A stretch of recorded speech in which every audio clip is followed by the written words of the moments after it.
All praise to the Most High, AHAYAH, and to his son, Yasha, the Messiah. AHAYAH. This is Brother Holly here with the second Spirit of Truth broadcast here on the AHAYAH'S channel, as well as the House of AHAYAH channel, on this set-apart Shabbat day.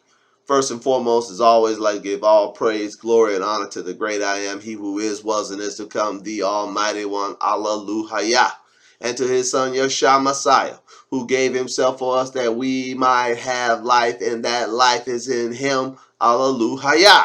Now, thank you, Most High, for the power and the presence to give that introduction. All praises unto you. In the second broadcast, we're going to clear up the mystery of all mysteries. Where, oh, where is the house of Yasharah in the New Testament?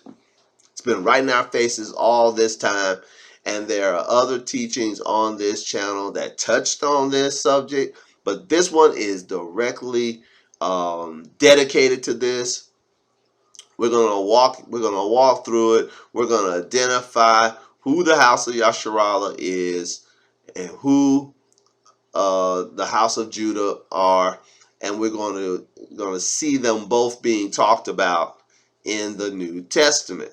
Now, the Apostle Paul, in whom we all trust, labeled this as a mystery. That if we got into our feelings, we'd be wise in our own conceits concerning this mystery. Because he stated something in Romans chapter 11, that if you did not have a working knowledge of the book of Genesis or the promises made to the children of Jacob upon right around his death, then you would have no idea what the Apostle Paul is talking about. And you would lift that verse out of context in Romans 11 and make it say something that it wasn't saying at all. And if you leave it in context, the context doesn't even make sense if the way that the vast majority of Constantine Christians, as well as some in the Hebraic faith, understand it.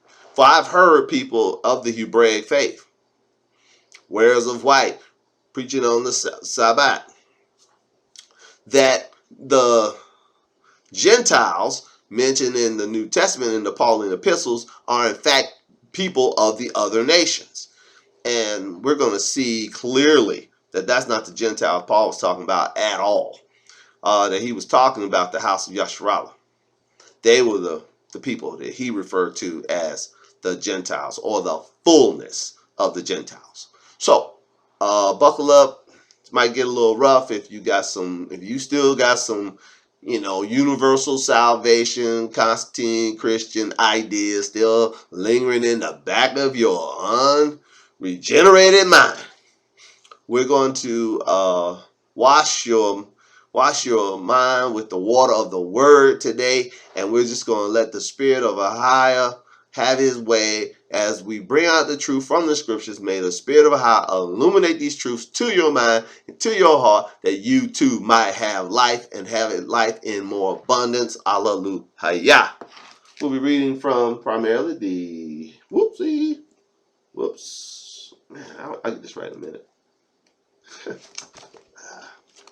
Whoop. There we are. The Lashwan Qadash Holy Tongue, Yasha Scriptures. It's a heavy book, y'all. It's hard to handle on its own. And we'll be reading from our handy dandy KJV Rainbow Study Bible. We're just going to read one verse from there, and actually we're going to read one word from one verse from there, and you'll see why in a moment. All right, turn if you will to Genesis chapter 48. Start reading at verse 17. Genesis 48 and 17. And when Joseph saw that his father laid his right hand on the head of Ephraim, it displeased him. And he held up his father's hand and removed it from Ephraim's head unto Manasseh's head. All right, to set the scene, our forefather Jacob was about to expire, about to die, and he was blessing his sons.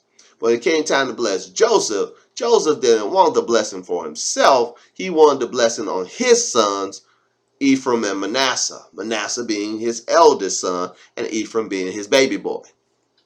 So when he brought his sons before his father, their grandfather, Jacob, Jacob put his right hand on Ephraim's head and his left hand on Manasseh's head. And Joseph was like, oh, no, father, you just old and maybe you're blind a little bit. You got the boys mixed up. Let me help you. I'll read it again. And when Joseph saw that his father laid his right hand upon the head of Ephraim, it displeased him, and he held up his father's hand and removed it from Ephraim's head unto Manasseh's head. Verse 18, and Joseph said unto his father, not so, my father, for this is the firstborn. Put your right hand upon his head. See, he wanted the blessing to go to the firstborn. Verse 19 is key. Listen up. Genesis 48:19. And his father refused. Will you highlight that? Well, you can highlight the whole verse, but underline that. His father refused. He refused to give the blessing unto the firstborn. His father being Jacob. And his father refused and said, I know it, my son. He said, I ain't that old. I know it, my son. I know it. He also shall become a people, speaking of the elder Manasseh. And he also shall be great, but truly his younger brother shall be greater than he, and his seed shall become a multitude of nations. Or in the Lashawan Qadash, a multitude of the AHAYAH'S, or in regular old Babylonian block, Mesrei Doc Hebrew, a multitude of Goim, a multitude of Gentiles. I'll read it again. And his father refused and said, I know it, my son, I know it. He also, speaking of Manasseh, shall become a people, and he also shall be great. But truly his younger brother, Ephraim, shall be greater than he, and his seed, the seed of Ephraim, shall become a multitude of nations, or a multitude of Goim, or a multitude of Gentiles. Now we're going to go to our KJV Rainbow Study Bible, book of Genesis, chapter 48.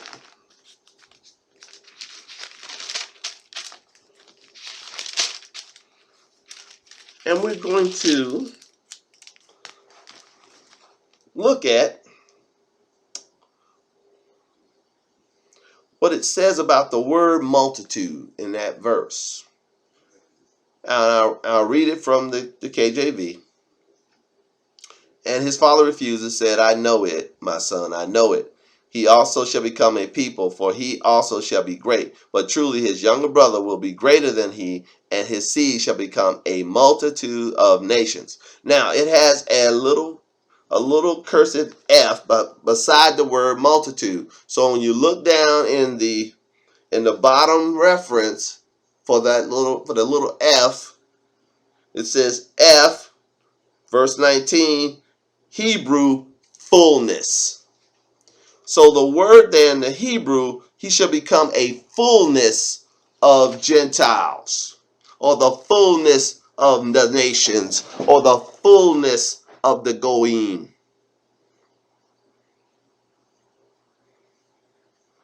Where have we heard fullness of Gentiles mentioned before? In Romans chapter 11, we'll go there in a moment. But let that sink in for a moment. In the underlying Hebrew, in which these texts were rendered, and if you have a Holy Tongue version of the AHAYAH'S scriptures, and you can read either Paleo Hebrew or Babylonian Block Hebrew, you can see that it's the word fullness, because the text is right there in the text. There are three translations, if you will, in this book for the Torah. There's the English, there's the Paleo Hebrew, and then there's the Babylonian block style Hebrew. And underneath all of that is the phonetically sound out Lashawan qadash, so you can sound out the words. Like I said before, children, this is a must-have reference. I'm just here to help. Suffice it to say, Genesis 48:19, instead of multitude of nations, said he become a fullness of the nations, which was directly quoted by the Apostle Paul when speaking in Romans chapter 11, when talking about the olive tree and the wild branches being put together. So let's keep this in mind. The prophecy by Jacob to Ephraim was that Ephraim would become the fullness of the Gentiles. Let's see who Ephraim is referred to in the scriptures going forward. Turn, you will. 2 Chronicles.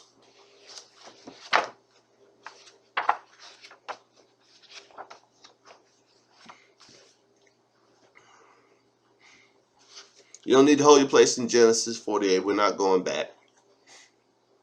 But remember what Genesis 48:19 said. That Ephraim shall become the fullness of the Goim, or the fullness of the nations, or the fullness of the Gentiles. That will be Ephraim. Now let's see who Ephraim is referred to as being in the scriptures. We hear the prophecy that Jacob gave unto Ephraim, that he would become this, he'll be greater than his brother Manasseh, and he would become a multitude of nations, or the fullness of the Gentiles. Ephraim would become the fullness of the Gentiles. 2 Chronicles 25. Let's start reading at verse 5. 2 Chronicles 25, verse 5. Moreover, Ammonazah gathered Judah together and made them captains over thousands and captains over hundreds, according to the houses of their fathers, throughout all Judah and Benjamin, and he numbered them from 20 years old and above, and found them 300,000 choice men able to go forth to war, that could handle spear and shield. He hired also 100,000 mighty men of valor out of Yasharallah for 100 talents of silver. Now, the king of the southern kingdom of Judah had how many men of his own? 300,000 choice men for war. And he hired from the northern kingdom, for a price, some mercenaries from the house of Yasharallah, 100,000. We had 400,000 men under arms. Who is he going to go to war with?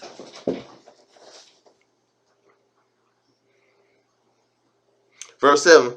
But there came a man of AHAYAH'S to him, saying, O king, let not the army of Yasharallah go with thee, for AHAYAH is not with Yasharallah, to wit, with all the children of Ephraim. When you highlight that.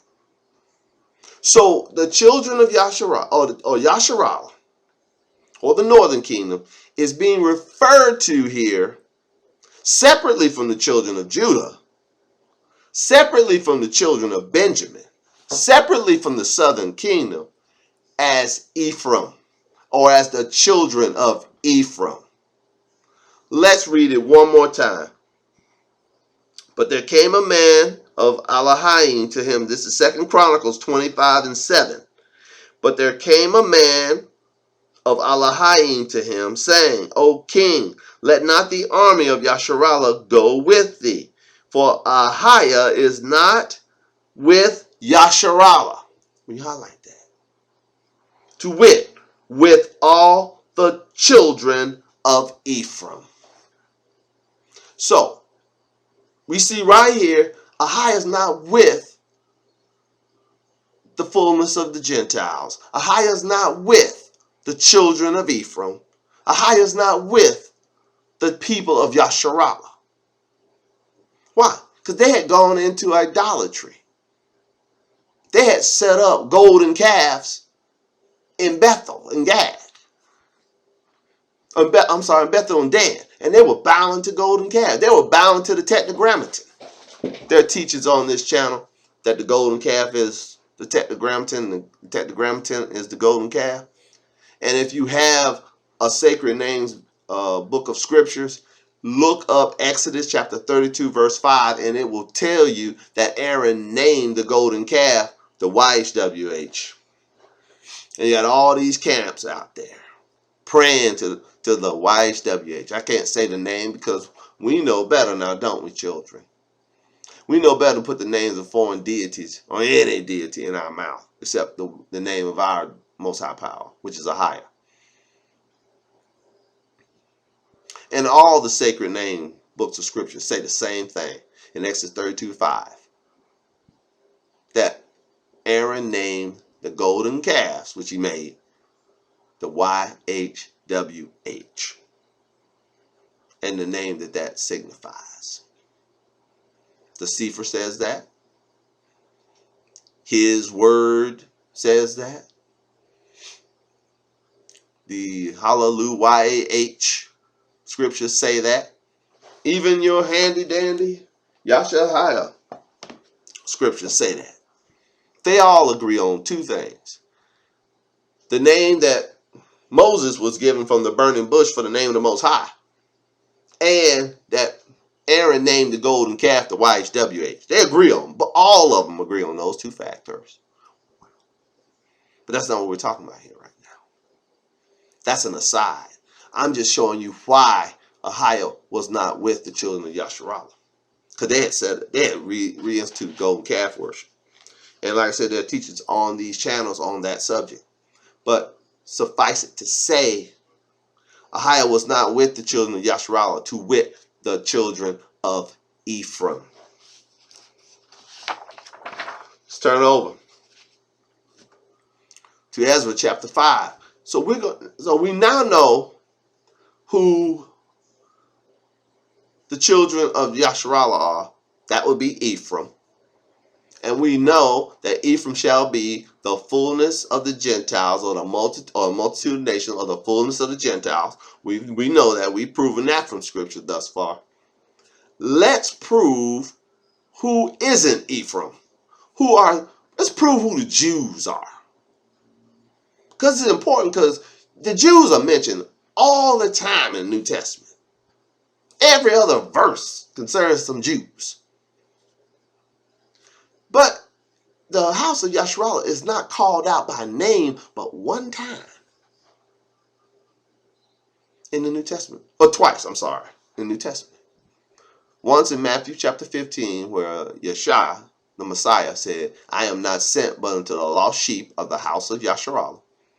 And in Hebrews chapter 8, speaking of the new covenant, which will be made with the house of Yasharallah and with the house of Judah. So the New Testament, which contains the new covenant in Hebrews chapter 8, lets you know that there are two houses. That there are two houses that have a covenant with the Most High. And those two houses make up all Yasharallah, which Romans chapter 11 speaks of. And we'll go there in a moment. Suffice to say, we still need to, for the sake of balance, if you will, and to make sure that we rightfully divide the word of truth, and we provide witness after witness after witness to what we're saying. Who is Judah? Who is the house of Judah? Who are the Jews? Let's see. Ezra chapter 5, verse 1. Book of Ezra, chapter 5, verse 1. Then the prophets, Haggai, the prophet, and Zechariah, the son of Iddo, prophesied unto the Jews, or the Yahudim, that were in Judah and Jerusalem, in the name of Yasha of Yasharah, even unto them. We highlight that. So where are Jews? They're in Judah and in Jerusalem. In the unreliable Gospel of John, in chapter 18, Yeshua, the Messiah, was speaking on said the same exact thing. He said, I was ever in the synagogue and in the temple where the Jews always resort. Where was the temple, children? The temple is in Jerusalem. And Yeshua said, I spake openly to the world. I was ever in the synagogue and the temples where the Jews always resort, and in secret I said nothing. So two places you can find Jews in Judea. You can find them in the temple. You can find them in the synagogue.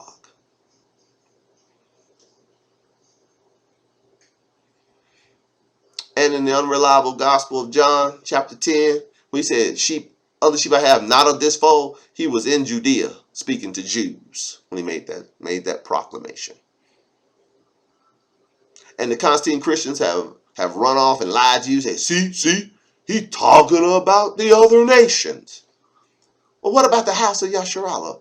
The lost sheep of the house of Yasharallah, which he mentioned in the reliable Gospel of Matthew, chapter 15, saying he ain't sent but unto the lost sheep of the house of Yasharallah. Wow.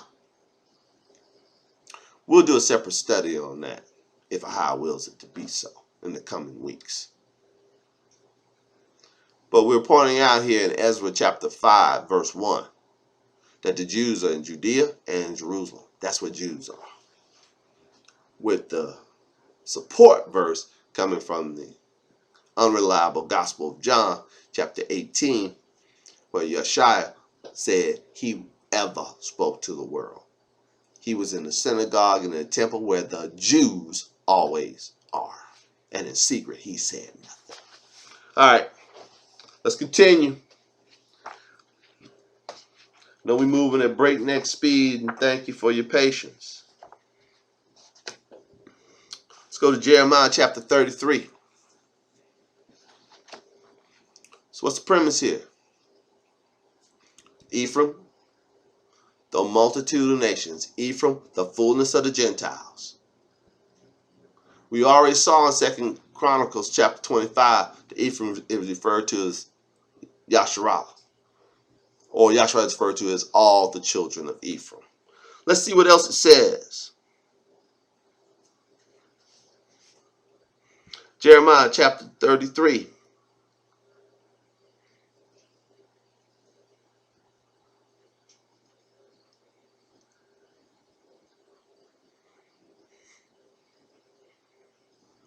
Let's start reading at verse 13. In the cities of the mountains, in the cities of the vale, in the cities of the south, and in the land of Benjamin, and in the places about Jerusalem, and in the cities of Judah, shall the flocks pass again under the hands of him that telleth them, saith AHAYAH. Behold, the days come, saith AHAYAH, that I will perform that good thing which I have promised unto the house of Yasharallah and to the house of Judah. We highlight that. In those days, and at that time, I will cause the branch of righteousness to grow up unto David, and he shall execute judgment and righteousness in the land. In those days, Judah be saved, and Jerusalem shall dwell safely. And this is the name wherewith she shall be called AHAYAH, our righteousness. For thus saith AHAYAH, David shall never want a man to sit on the throne of the house of Yasharallah. We highlight that. Neither shall the priests and the Levites want a man before me to offer burnt offerings and to kindle meat offerings and to do sacrifice continually. And the word of AHAYAH came to Jeremiah, saying, Thus saith AHAYAH, if ye can break my covenant of the day and my covenant of the night, and that there should not be day and night in their season, then may also my covenant be broken with David my servant, that he should not have a son to reign upon his throne, and with the Levites, the priests, my ministers. We all like that. Especially the part about David not having a son to sit on his throne. We know who that is. That's Messiah. Jeremiah 33:22. As the host of heaven cannot be numbered, neither the sand of sea measured, so will I multiply the seed of David my servant. Who's David over? He's over the house of Yasharallah. And the Levites that minister to me. Moreover, the word of Ahai came to Jeremiah, saying, consider thou not what this people have spoken, saying, the two families which Ahai has chosen. We highlight that. Ahai didn't choose but two families. Remember in our first broadcast, we read from the book of Amos, chapter 3. They chose our family, the children of Jacob, out of all the families. We're the only family he ever known. And our family is divided. Well, at least it was during the time of Jeremiah. And we're going to see during the time of Ezekiel, the same division. And we're going to see that division ending finally during the times of the Apostle Paul, Messiah in the times of the Apostle Paul's ministry. Finally, it's over. Finally, we're back together again.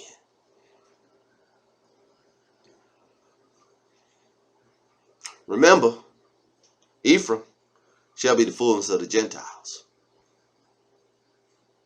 Straight out of Genesis chapter 48, verse 19.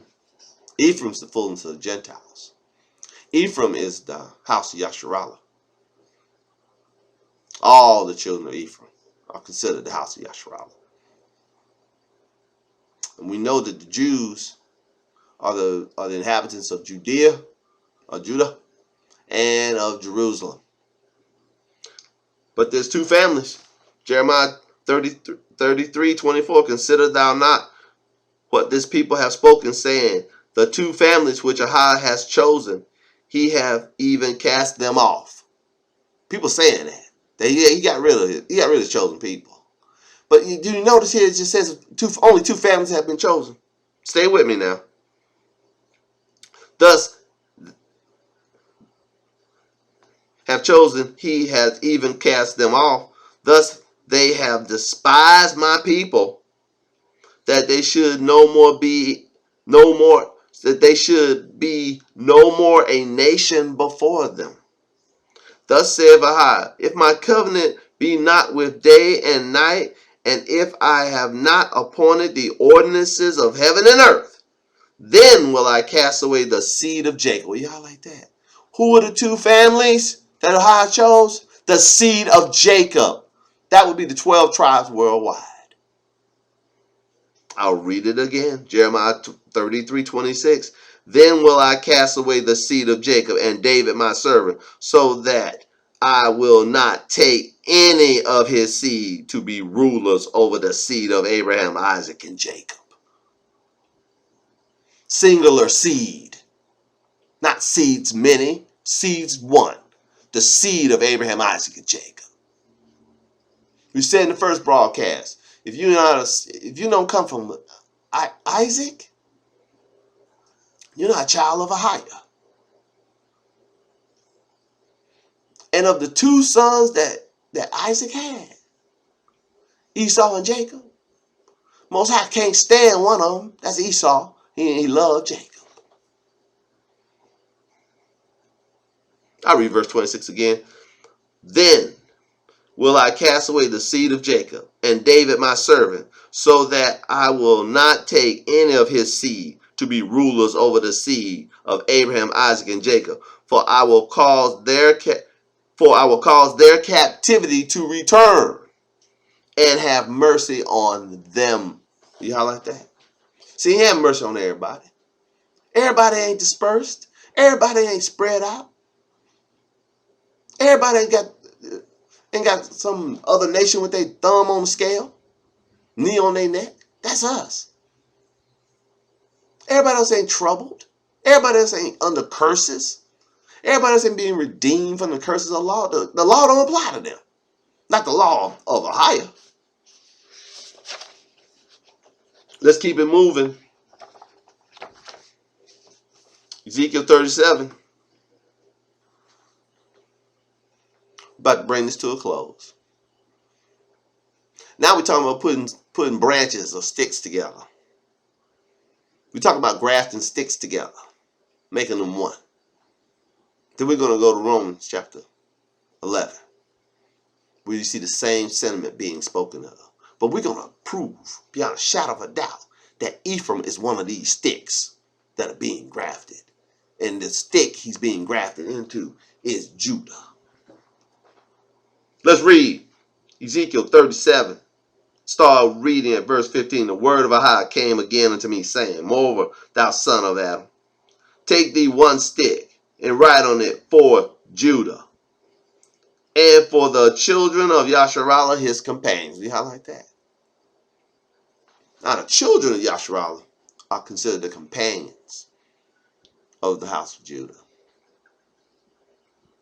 Then take another stick and write upon it for Joseph, the stick of Ephraim, when you highlight that.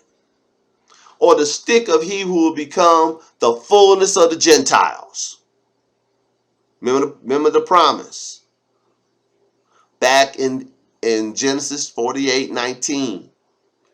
Jacob put his hand on Ephraim's head and said Ephraim will become the fullness of the Gentiles.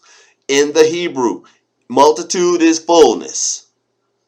We prove that with our handy dandy, let me get it, KJV Rainbow Study Bible. Wow. See, these heathens know. These heathens know. It's a shame we don't know. Our people are destroyed for lack of knowledge. The heathens know. I'm digressing. I'm sorry. Ezekiel 37:16. Moreover, thou son of Adam, take thee one stick and write upon it for Judah and for the children of Yasharallah his companions. Then take another stick and write upon it for Joseph, the stick of Ephraim, and for all the house of Yasharallah his companions. We highlight that. The whole house of Yasharallah, the northern kingdom, are the companions of Ephraim. Ephraim represents them. They're him and he's them in biblical prophecy. The house of Yasharallah is the fullness of the Gentiles. That's where you can see clearly the house of Yasharallah being mentioned in the New Testament. Paul called it a mystery, but we're unraveling that mystery today. Ezekiel 37:17, and join them one to another in one akkad stick, and they shall become one in your hand. We highlight that. Got two sticks, put them together, they become one stick in your hand. Grafting together. Two sticks grafting together. Two branches grafting together. The word stick here is the same Hebrew word translated other places, branches. The same word the Apostle Paul used when he wrote Romans. Branches, sticks.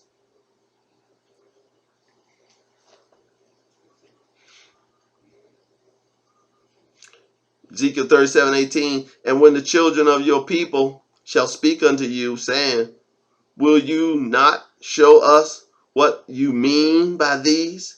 Say unto them, thus saith the sovereign Ahayah, behold, I will take the stick of Joseph, which is in the hand of Ephraim.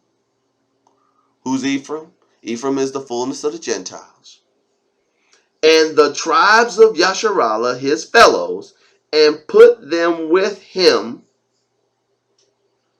and will put them with him, even with the stick of Judah, and make them one stick. We highlight that. And they shall be one in my hand. So you're going to take these separate peoples, these separate nations, the nation of Judah and the nation of Ephraim, or Joseph, who is the stick of Ephraim, and make them one people. These two separate people, make them one people, again. They were one people. They got divided into two nations, divided into two kingdoms. 10 on one side, 2 on the other. Now they're being put back together. I'll read verse 19 again. And say unto them, thus saith the sovereign Ahiah, behold, I will take the stick of Joseph, which is in the hand of Ephraim, and the tribes of Yasharallah his fellows, and will put them with him, even with the stick of Judah, and make them one stick, and they shall be one in my hand. And the sticks whereunto thou write shall be in thy hand before their eyes. And say unto them, thus saith the sovereign Ahiah, behold, I will take the children of Yasharallah from among the heathen, whither they have gone, and will gather them on every side and bring them into their own land. Now, who was in the land already? The children of Judah. And I will make them one accord, or one nation, in the land upon the mountains of Yasharallah, and one king shall be king to them all, and they shall be no more two nations. We highlight that. See, they were considered two nations, the nation of Judah, the nation of Yasharallah. Or the nation of Judah, or the house of Judah, or the house of Joseph. Or the nation of Judah and the nation of Ephraim. They were considered two nations. Or let's say it the New Testament way. The Jews and the fullness of the Gentiles. Two nations. The Jews on one side, the house of Judah, and the fullness of the Gentiles on the other, the house of Ephraim.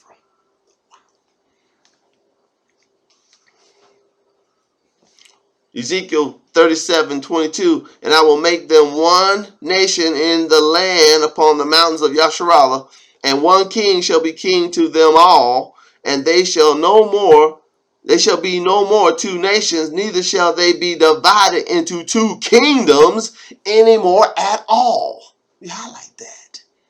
Neither shall they defile themselves anymore with their idols, nor with their detestable things, nor with any of their transgressions, but I will save them out of all their dwelling places, wherein they have sinned. We highlight that. And will cleanse them. So shall they be my people, and I will be their Elohim. And David my servant shall be king over them, and they all shall have one shepherd. We highlight that. Did not Yeshua, Messiah, say, other sheep, yes, other sheep not of this fold must I bring, that there be one fold, and how many shepherds? No, I told you. Here it is, one shepherd over both houses. The both houses going to be made one fold. Right here. And David, this is Ezekiel 37:24, and David my servant shall be king over them, and they all shall have one shepherd. They shall also walk in my judgments and observe my statutes to do them.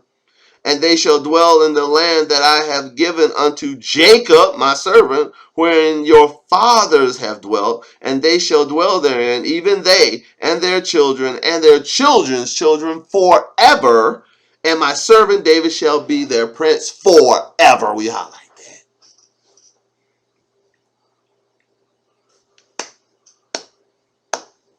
We come back to the kingdom. He's restoring the kingdom. When is he going to restore the kingdom? We all one. When do we become all one? We're going to read it. Let's read it. Romans chapter 11.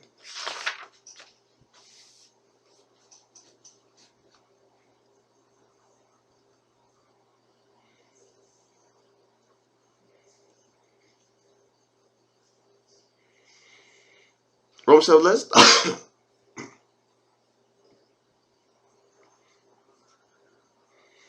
Let's start reading verse 16. Romans 11:16. For if the first fruits be qadash, the lump is also qadash.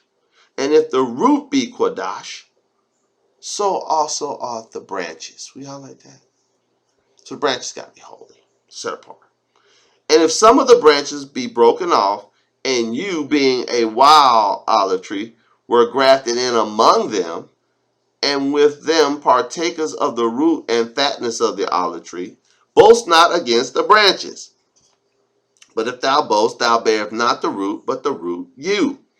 You will say then, the branches were broken off, that I might be grafted in. We highlight that. See, when it says all, ain't everybody. You got to believe. We're going to find out why you're getting broken off. We talked about it in the first broadcast, man. If you don't believe, you're walking in the flesh. You're a hater. You're an enemy of AHAYAH and a hater of his son if you're walking in unbelief. I read verse 19 again, Romans 11:19. But you will say then, the branches were broken off that I might be grafted in. Well, because of unbelief they were broken off. We highlight that. See, I just told you that. They were broken off because of unbelief. They didn't have faith. And you stand by faith. Be not high-minded, but fear. For if AHAYAH spare not the natural branches, take heed lest he also spare not you. Behold, therefore, the goodness and severity of AHAYAH on them which fail severity, but toward thee goodness. If you continue in his goodness, otherwise you shall be cut off. Wow. All right. There you have it. Better stay good. And they also, if they abide not still in unbelief, shall be grafted in, for AHAYAH is able to graft them in again. For if you were cut off out of the olive tree, which is wild by nature, and were grafted contrary to nature into a good olive tree. So they were cut off there. They were a wild olive tree by nature. They believed, which was the qualification to be grafted into the good olive tree. You had to have faith to go from the camp of the unbelievers to the camp of the believers. When you exercise faith in Messiah, you being a wild olive tree, you being a wild member, a degenerate vine, as it's said in the book of Jeremiah. You a degenerate vine, house of Yasharallah. But when you came into faith of Messiah, when you left those idols alone and started worshiping AHAYAH in sincerity and truth, and put your faith, trust, and hope in his risen son, Yasha Messiah, when you came to a saving faith, O house of Yasharallah, you were grafted in amongst the obedient of the house of Judah, which were a part of the natural tree. House of Judah was the good branches. Didn't turn it back. Didn't go and fully go into idolatry like you did.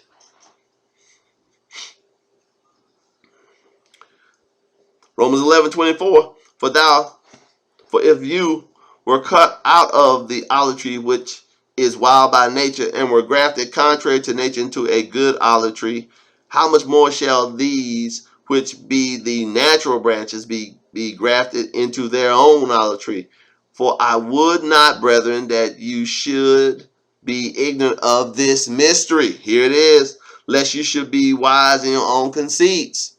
Yeah, I'm telling you, everybody think they know what this is talking about. That the blindness in part has happened to Yasharallah until the fullness of the Gentiles be come in. We highlight that. Who is the fullness of the Gentiles? Who is the multitude of nations? Who is that? That is Ephraim. Who is Ephraim? The house of Yasharallah. That's who that is. Who is Israel in this verse? Those would be the house of Judah. Those would be the obedient of AHAYAH. Those would be the ones going to temple. Those would be the ones keeping the Sabbath. Those would be the ones not bowing their knee to idols. The book of Hosea is replete with the difference between the house of Yasharallah under Ephraim's leadership and the house of Judah. It says that Judah stayed faithful. And AHAYAH said through his prophet Zechariah, he would save the tents of Judah first. After he saved Judah, Then he's going to have mercy on Ephraim or the house of Yasharallah. He said he would. And he said through Ezekiel, we just read it in Ezekiel 37, he's going to graft them together into one stick and put one shepherd over them.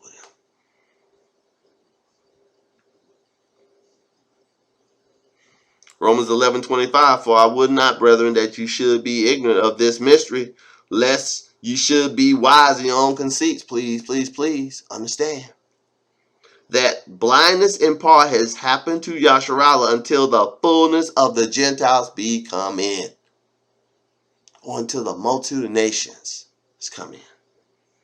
So all Yasharallah shall be saved, as it is written, there shall come out of Zion the deliverer, and shall turn away ungodliness from Jacob. We highlight that. So if this fullness of the Gentiles wasn't the children of Ephraim, as the scriptures say they are, if it wasn't the house of Yasharallah, as the scriptures say it is, this next verse wouldn't make any sense at all.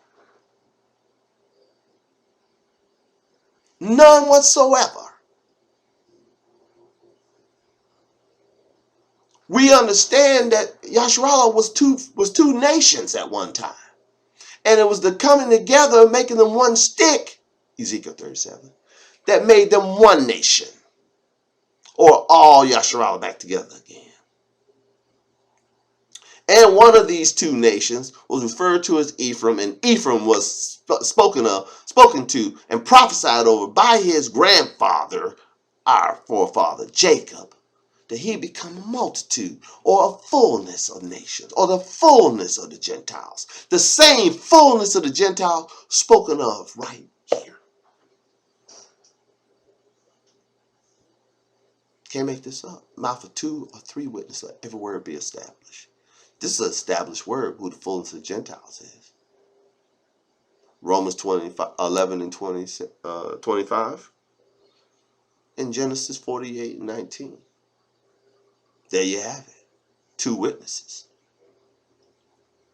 Verse 26. And so all Yasharallah, Romans 11:26. And so all Yasharallah shall be saved, as it is written, there shall come out of Zion the deliverer, and shall turn away ungodliness from Jacob. And this is my covenant with them, when I shall take away their sins. I ain't talking about everybody. So I'm only talking about 12 tribes. He didn't make anybody else no promises to take away their sin. And we went over this very scripture 2 weeks ago. And we showed where in the book of Isaiah where it's written, when he said this.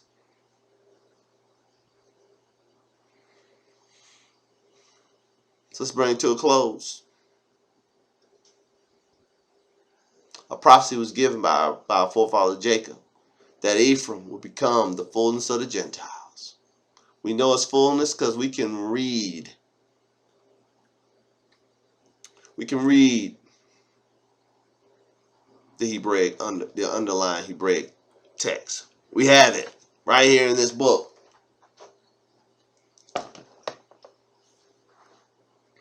We can read where it was wrongfully translated multitude of nations from fullness of Gentiles. We can read that. On with that knowledge, and with the knowledge found in 2 Chronicles 25, Ezra chapter 5, Jeremiah 33, and Ezekiel 37, we see that Ephraim is the house of Yasharallah. And that the house of Yasharallah, whom Messiah said he had come to save the lost sheep of the house of Yasharallah, that the house of Yasharallah, or Ephraim, or the northern kingdom, would be grafted into the good olive tree, or grafted into the house of Judah, and they shall become one stick in the hand of Messiah, who is the one sacrifice forever for sin. And by doing so, by bringing both houses together and making them one under one shepherd, the covenant that Ahiah had with our forefathers and our foremothers to take away sin from Jacob would come to pass. For out of Zion came a deliverer, and his name is Yasha, the Messiah. All praise to the Most High, Ahiah, and to Yasha, the Messiah. Hallelujah.